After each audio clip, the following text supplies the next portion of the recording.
Hey everybody, another asymptote problem.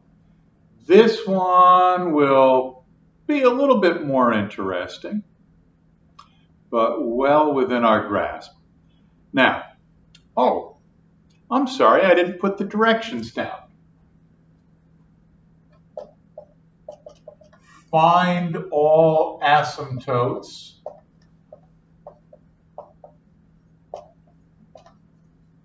and graph. Okay, we're looking for asymptotes. And for no reason other than I usually do it this way, we'll do the vertical asymptotes first. We're looking for vertical asymptotes. What's the first thing that we do?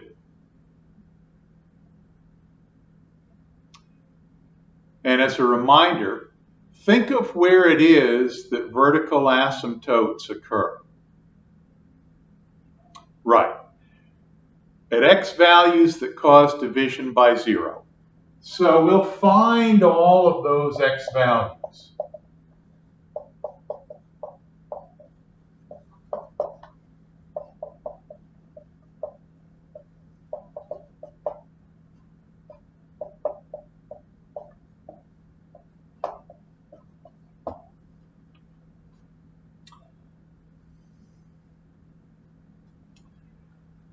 And to find the x values that cause division by 0, we set the denominator equal to 0 and see what that forces x to be.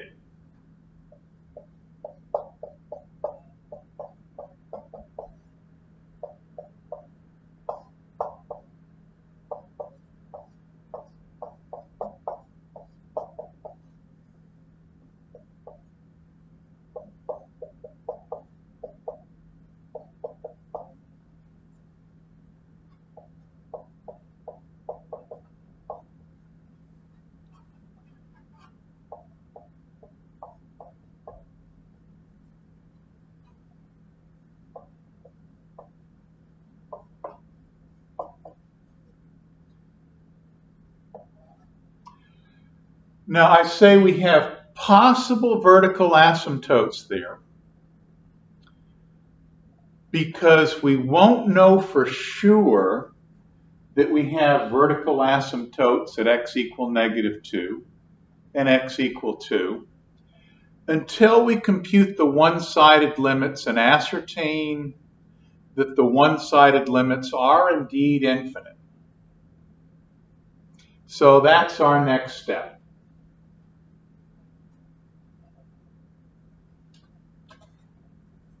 Next step.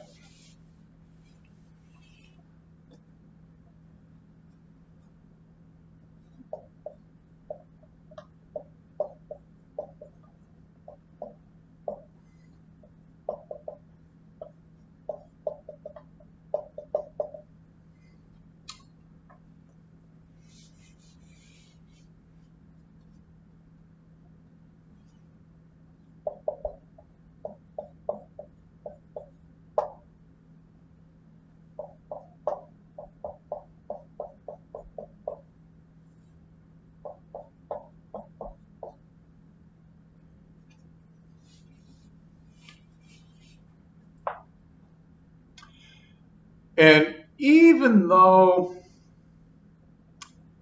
I don't think I can cancel anything from top and bottom, I do want to factor the denominator. And the reason that I want to factor the denominator is that it will help me determine whether the graph of f of x goes to positive infinity or whether it goes to negative infinity. That's why I factor the denominator.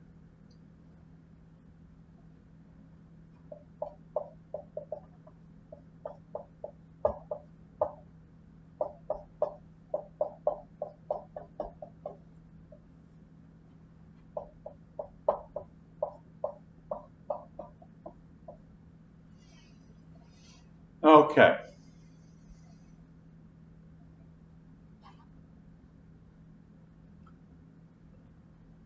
As x approaches negative 2, x squared will be approximately 4.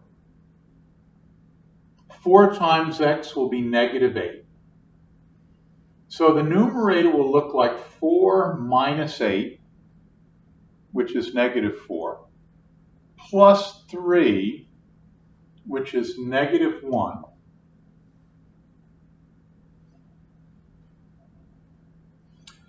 And as x approaches negative 2, x plus 2 will approach 0. But x plus 2 will never be equal to 0 because x never actually becomes equal to negative 2. So I'm going to put an epsilon there. And I need to know if this should be a plus epsilon or a minus epsilon. I need to know, as x approaches negative 2 from the left, does x plus 2 go to 0 through positive values or negative values? As x approaches negative 2 from the left, that means that x is to the left of negative 2. So, x is less than negative 2. And to find out about x plus 2, I just add 2 to both sides.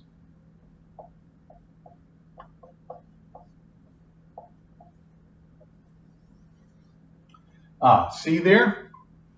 X plus 2 is negative as x approaches negative 2 from the left.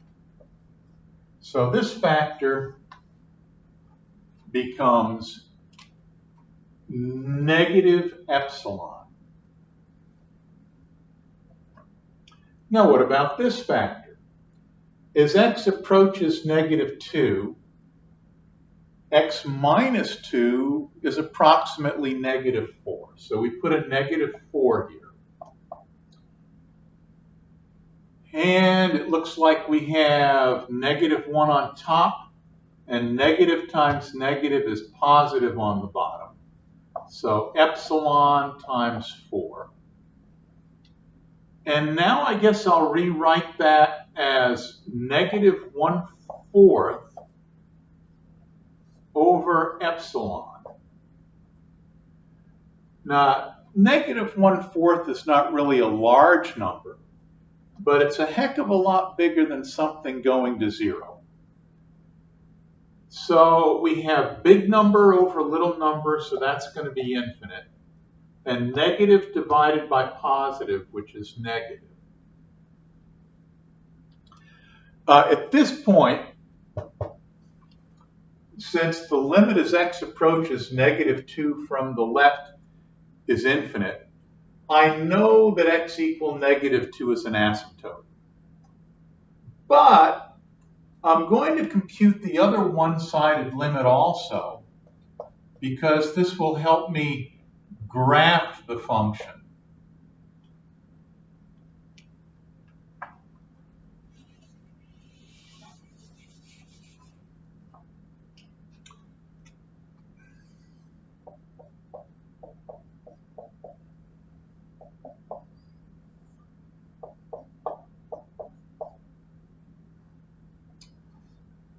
And again, I factor the denominator.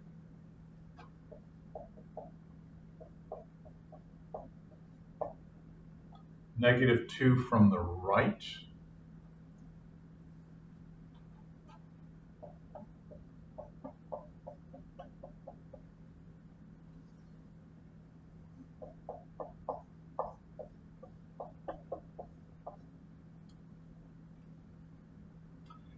As x approaches negative 2, x squared looks like 4.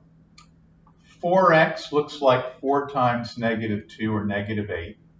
So the numerator looks like 4 minus 8, which is negative 4, plus 3, which is negative 1.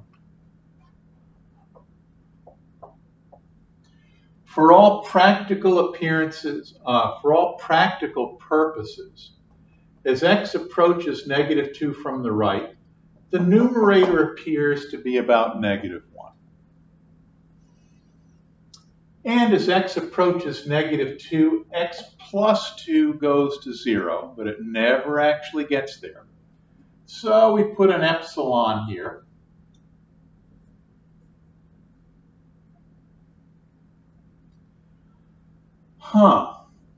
As x approaches -2 from the right, does x plus 2 go to 0 through positive values or negative values?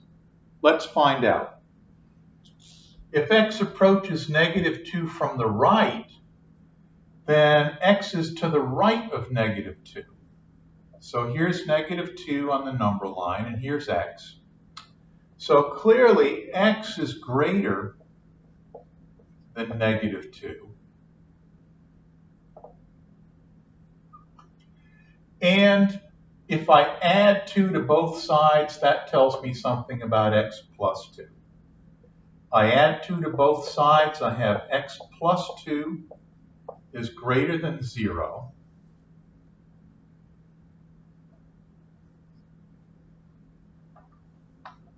So that tells me that as x approaches -2 from the right, x plus 2 is positive as it approaches 0.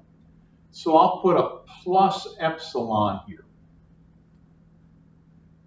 Now, as x approaches 2 from the right, no, that's not right.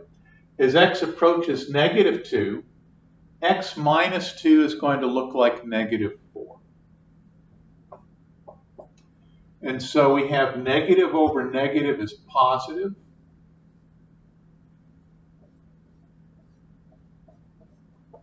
And I'll write that as 1/4 divided by epsilon.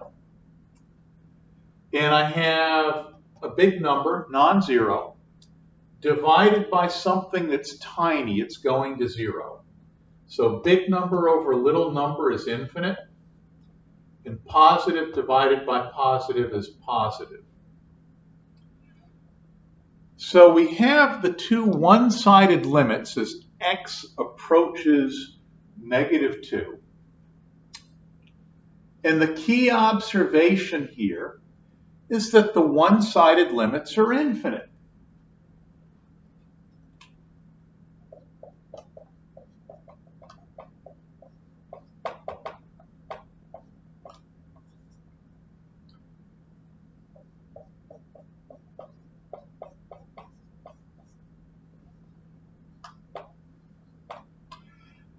Not much room to write there.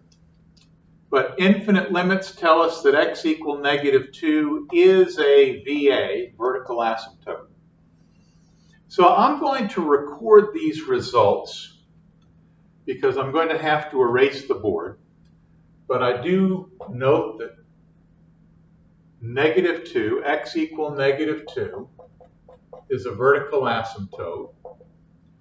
The limit as x approaches -2 from the left yields -infinity. The limit as x approaches -2 from the right equals +infinity. And you know what? We're not done with the vertical asymptotes yet. All we've done is examine x equal -2 to see if it's a vertical asymptote. We did have another candidate also, and that was x equal +2. So we got to go back and do the same thing with x equal +2.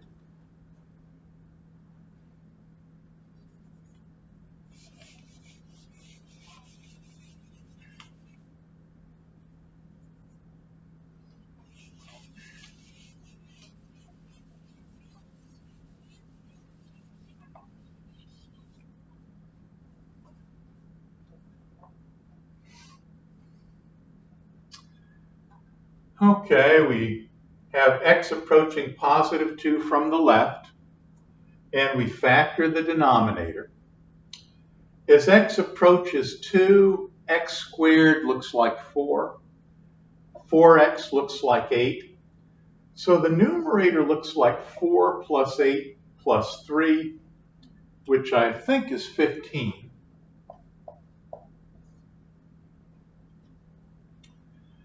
And as x approaches 2, x plus 2 looks like 4.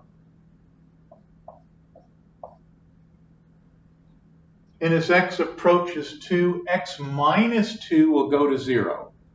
But x minus 2 will never actually become equal to 0 because x never actually becomes equal to 2. So I'm going to put one of these epsilons here. And I just need to figure out if this should be plus or minus epsilon. As x approaches 2 from the left, is x minus 2 greater than 0 or less than 0? Let's see. X approaches 2 from the left, so x is to the left of 2 on the number line. And that means that x is less than 2. Well, we don't really care about x. What we really care about is x minus 2. Is it positive or negative?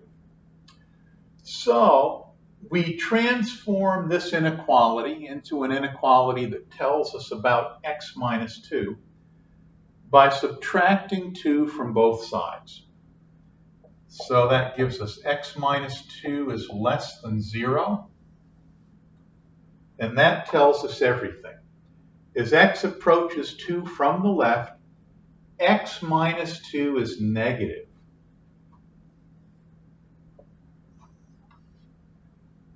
So this should be a negative epsilon here. And I can rewrite this as 15/4 over negative epsilon. And that yields positive divided by negative, which is negative.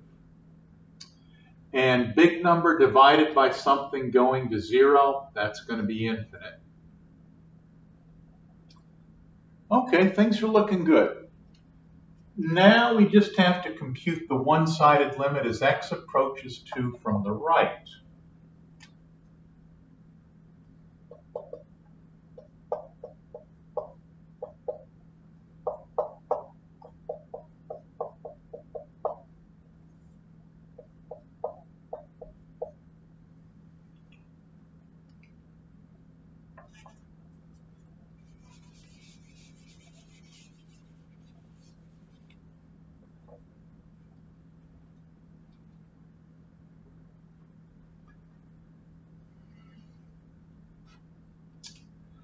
I will factor the denominator.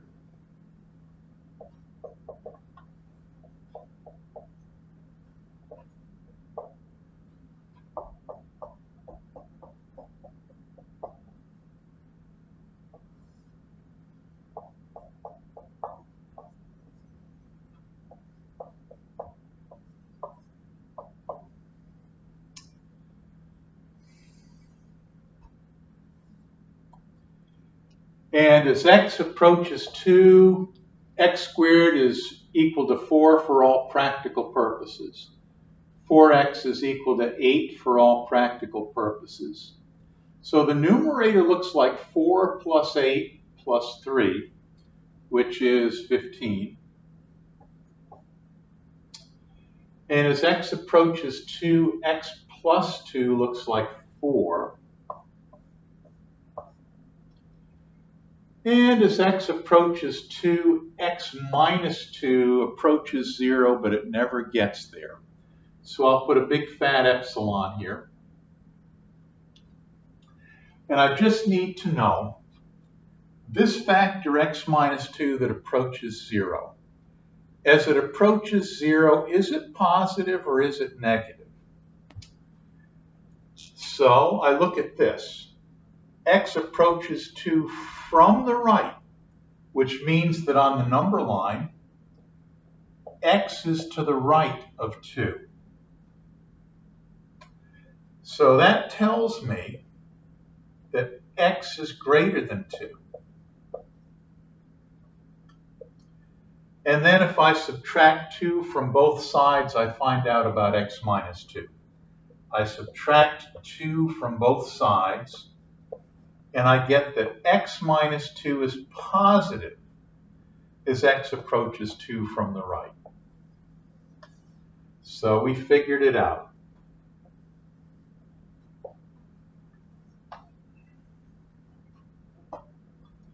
X minus 2 is positive, so this is a plus epsilon.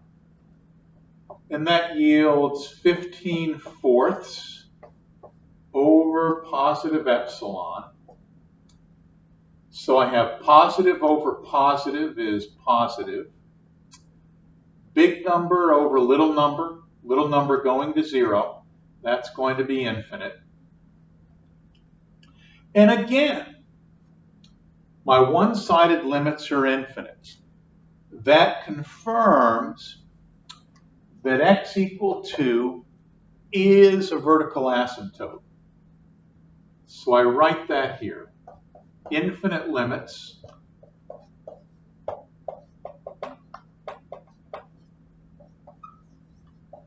tell us that x equal 2 is a vertical asymptote. So let me record those results. Vertical asymptote, x equal 2. Limit as x approaches 2 from the left is negative infinity. Limit as x approaches 2 from the right is positive infinity. Since I have to keep erasing the board, I want to record my results because we'll need those when we graph f of x. Okay, good grief. We finally finished our vertical asymptotes. Now we got to do the horizontals.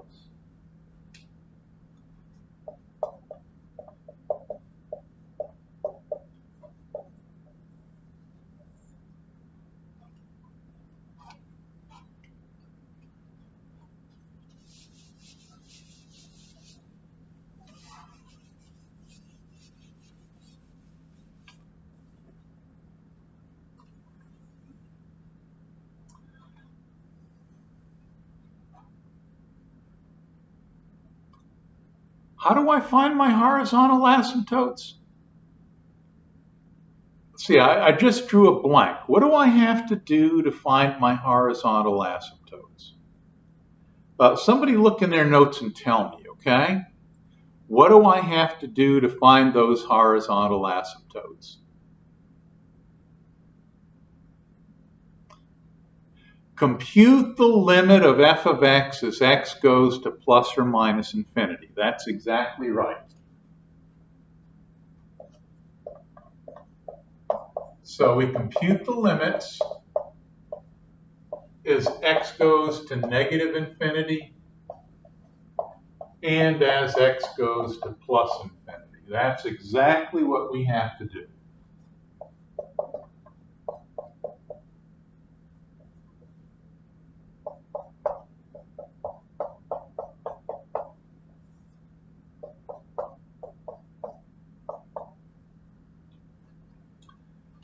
And x is going to negative infinity, so we can use that trick where if we're computing the limit of the quotient of polynomials and x is going to plus or minus infinity, the terms in numerator of lesser degree or insignificant, we can throw them away. We just keep the term of highest degree. The terms in the denominator of lesser degree or insignificant, we can throw them away. Just keep the term of highest degree. So as x goes to negative infinity,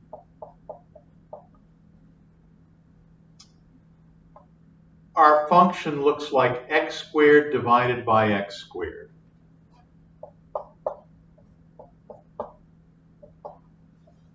And we can simplify that easy enough. Son of a gun, we're computing the limit of the function f of x equals 1. Our function is a constant as x approaches negative infinity. Now let's see. As x approaches negative infinity, what real number can we make 1 arbitrarily close to? Seems like a silly question, doesn't it? 1 is a constant. It can't be equal to anything other than 1. So the only number that we can make 1, the only number that we can make the constant 1 arbitrarily close to is 1. So the limit of 1 equals 1. And in the process, we've learned something that we're going to need to know. The limit of a constant equals the constant itself. And that's something that I'm going to mention in retrospect.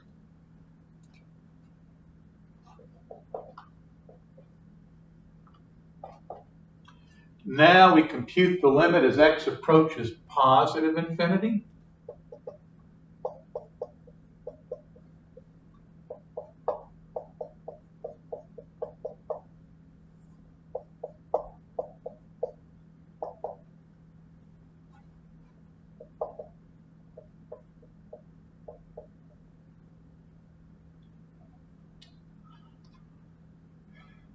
As x approaches positive infinity, the terms in the numerator of lesser degree become insignificant compared to the term of highest degree. So as x approaches plus infinity, the numerator looks like x squared. And as x approaches plus infinity, the terms in the denominator of lesser degree become insignificant. We throw them away. So as x approaches positive infinity, the denominator looks like x squared. And from here, we just simplify. X squared divided by x squared is 1. So again, we're computing the limit of a constant. And the limit of a constant equals the constant itself. So this is just 1. Now, I guess we need to do a little retrospective on why it was we were computing the limit of the function as x approaches negative infinity and x approaches positive infinity. But we're looking for horizontal asymptotes. And if the limit of f of x as x approaches negative infinity and x approaches positive infinity equals a constant, then that constant is essentially the horizontal asymptote. Let's see.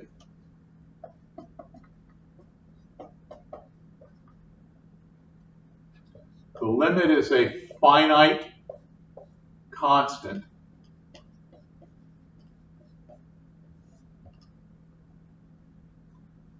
So y equal 1 is a horizontal asymptote. And let's not forget the significance of where this 1 comes from.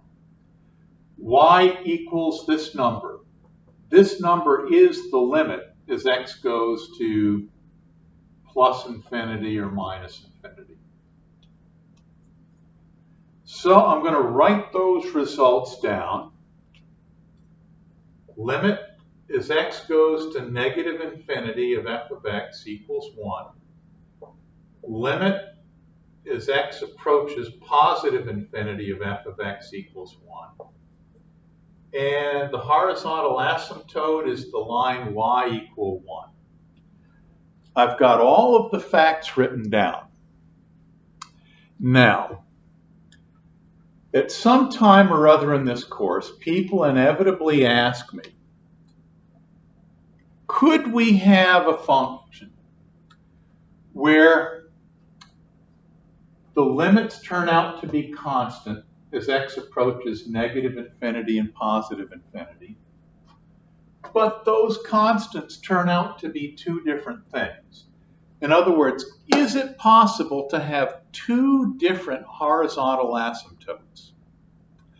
The answer is yes, it can happen, which is why it's good practice to compute both the limit as x approaches negative infinity and both the limit as x approaches positive infinity.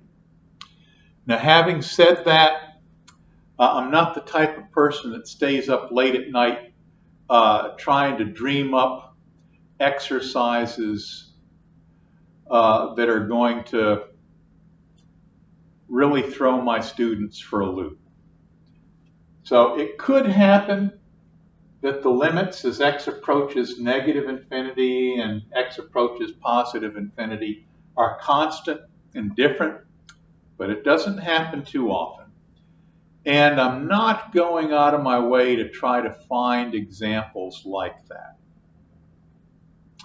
Okay.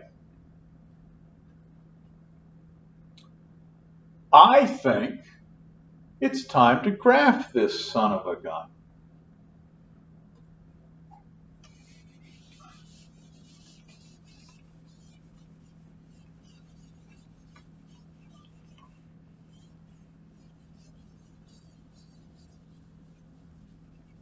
And just so that I can graph it easily, I'm going to make sure that I have all of my information in one place. Vertical asymptote, x equal negative 2, and limit of f of x as x approaches negative 2 from the left equals negative infinity. Limit as x approaches negative 2 from the right of f of x is positive infinity. And we have another vertical asymptote x equal 2. And limit as x approaches 2 from the left of f of x, and that's equal to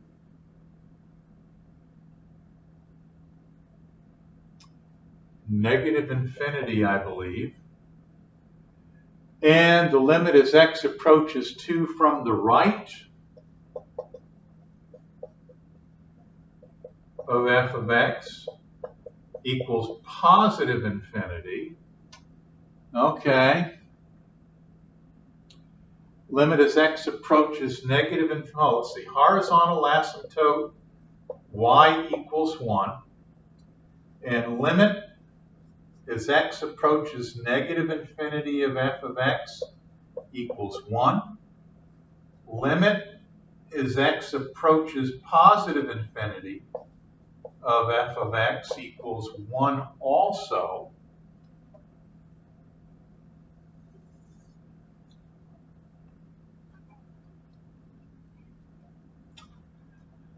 We got all our information.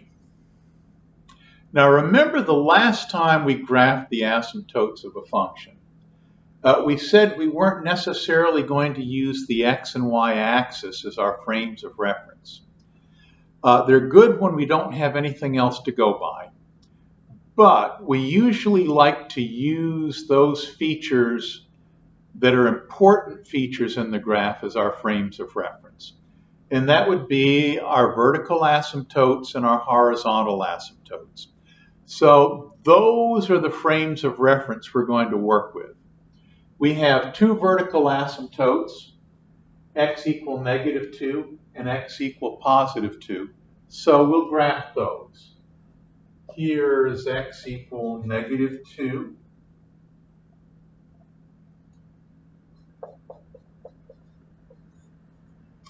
And here is x equal positive 2.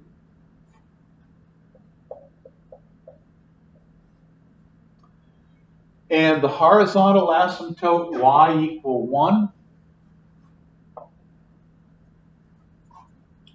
Okay, I just decided it would be there. So we'll call this y equal 1.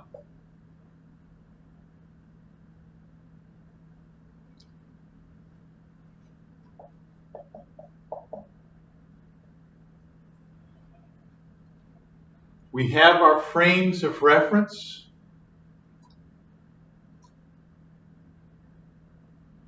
And now we'll let our limits do the talking.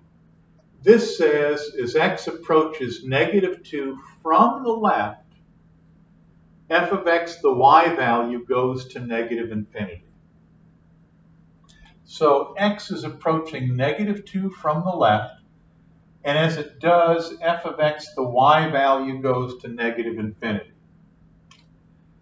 Now, the net effect of both of these things happening at once is that the graph goes from left to right and down, like that.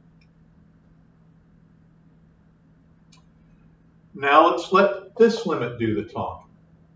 This says, as x approaches -2 from the right, f of x, the y value, goes to +infinity. So here's x approaching -2 from the right, and as it does, f of x, the y value, goes to +infinity. The net effect of both of these things happening simultaneously is that the graph moves from right to left and up, like that. And you notice I picked a point here just to start with. I don't have to do that, but what x value is right in between x equal -2 and x equal +2? Isn't it x equals 0? So if we take x equals 0 and plug it into the function, let's see, ooh, I goofed. We get +3 over -4 is -3/4. Okay. Well, I'll pick something down here. And I'll just do that over again. Well, that's what I get for trying to be too perfect. But anyway, we'll use this as a starting point. X equals 0, y equal -3/4. This second limit says, as x approaches -2 from the right, so here's x approaching -2 from the right, f of x, the y value, goes to +infinity. So here's f of x, the y value, going to +infinity. The net effect of both of these things happening at once is that the graph goes from right to left and up, like that. Now, we'll let this limit do the talking. This says, as x approaches +2 from the left, f of x, the y value, goes to -infinity. So here's x approaching 2 from the left. Here's f of x equal y going to -infinity.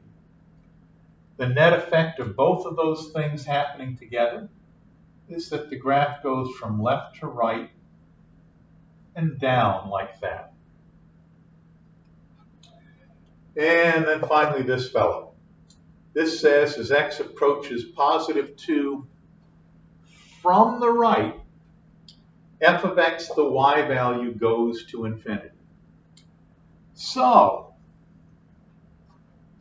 here's x approaching 2 from the right, and here's y going to +infinity. And the net effect of both of those things happening, the graph goes from right to left and up, like that.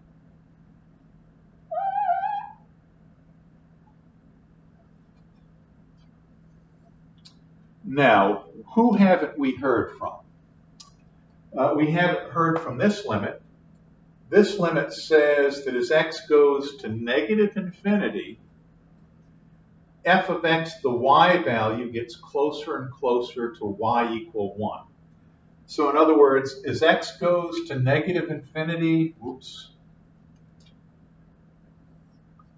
the y coordinates of the point on this graph get closer and closer to 1. So in other words, this graph just kind of snuggles up here next to 1. And this limit tells us as x goes to positive infinity, f of x, the y value, again goes to 1.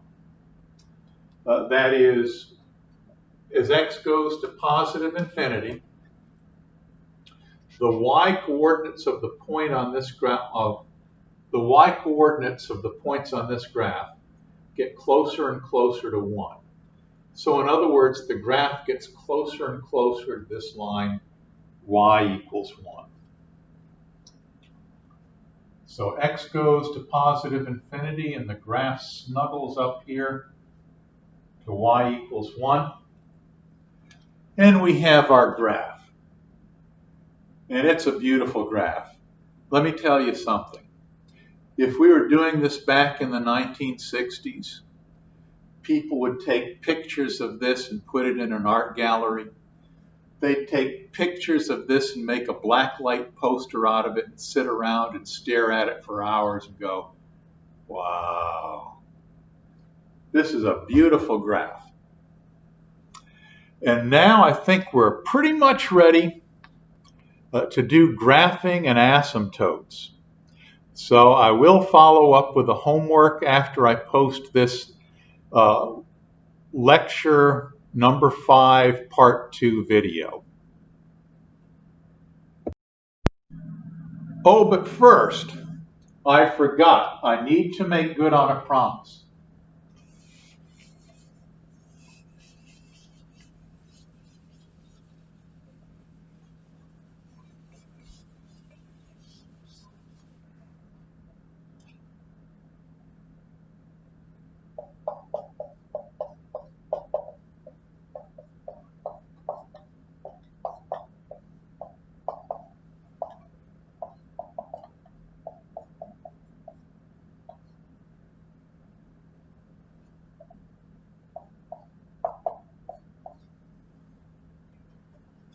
If we compute the limit of a constant, we get that constant.